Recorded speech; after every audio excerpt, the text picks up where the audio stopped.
Here at 71, I typically don't love putting rookies too high on this list just because it's a small sample size, but Kyle Pitts has earned a spot on this list. You look at his box score stats, he's only the second tight end of all time to get 1,000 receiving yards in a season, Mike Ditka being the first, who is not who I would have guessed as the other guy, but still, very interesting. You can complain about the one touchdown if you want, but 1,000 receiving yards as a tight end is, in my opinion, unbelievably impressive. You look at his Pro Football Focus grades of last season, what's even more impressive is he only had 772 snaps. So while some people might say, he had an extra game to get this, he didn't have a ton of playing time. It's not like he was a 1,000 snap guy or anything like that. And, part of that just being a tight end, but still, I think it's interesting. You look at his grades, overall offense, very good. Pass, very good.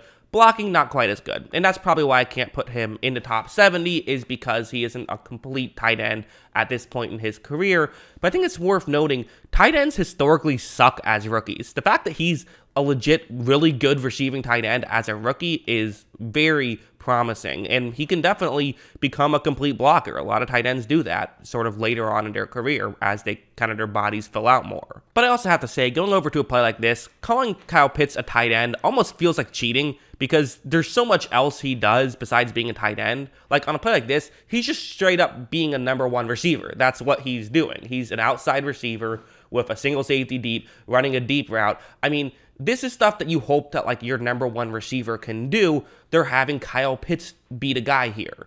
And look at how right when this play begins, he's able to, again, at this point, doesn't really appear to be open, right? It's not bad coverage whatsoever, but Matt Ryan is going to say, hey, I trust this guy. He's pretty good, so I'm going to see what I can do.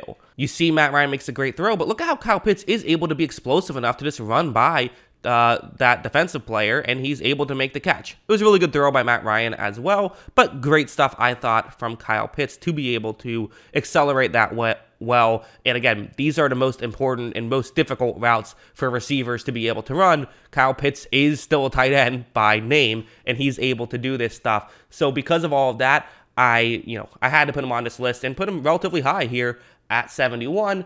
But the fact that I've only seen him play 1 year, and the fact that his blocking isn't, bad, but it's not where you would like it to be either, is why I couldn't put him any higher on this list. But I wouldn't be shocked at all if I make this list next year, he will be higher. Thank you for watching that clip of a better version of the NFL Top 100, or at least an attempt to make a better version of it. Hope you guys enjoyed it. Remember to follow me on Twitter, at Jackson Kruger on Twitter. You can check me out there. And if you want to see the rest of these videos, just, I'm going to post 10 every day. So if they're already out, you can search them for yourselves. If not, they will be out shortly. So just be on the lookout for it. Of course, don't forget to let me know what you thought in the comments below. Always love hearing from you. And of course, as always, thanks for watching.